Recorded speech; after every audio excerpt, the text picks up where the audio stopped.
E nós estamos back a trobe para de 2 rounds de nós Napa Fat Bike Challenge. Nós estamos celebrando os 40 anos de trobe e agora estamos back para de 2 rounds para o meio vai final. Realmente a trobe sempre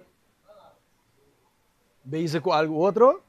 Então, me te quer el homem está bestelando pieza, me te quer via nos Napa WhatsApp. Realmente, bom dia. Ei, bom dia, Andy. Como está? Feliz ainda? Nós está aqui na Napa, Santa Maria. Para me diz bastel, me sparpluk nang.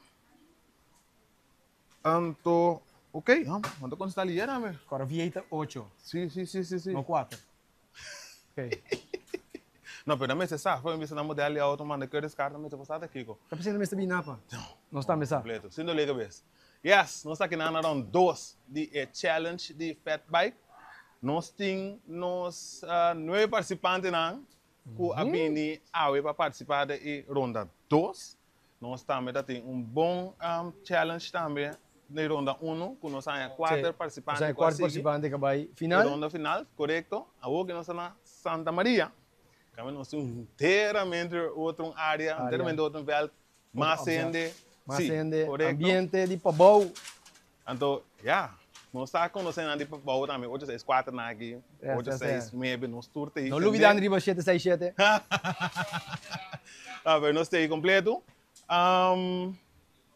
Napa, essa campanha, sua celebração de 40 anos.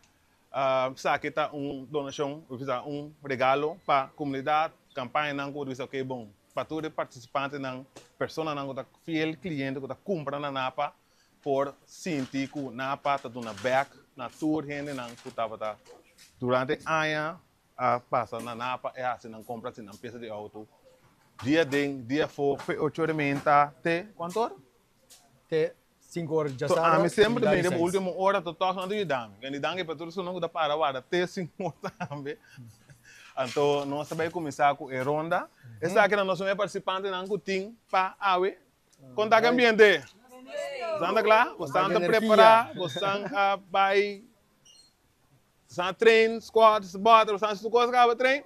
A AWE sim é coisa diferente assim. Me saco na BK Café, mas a AWE sim é coisa diferente.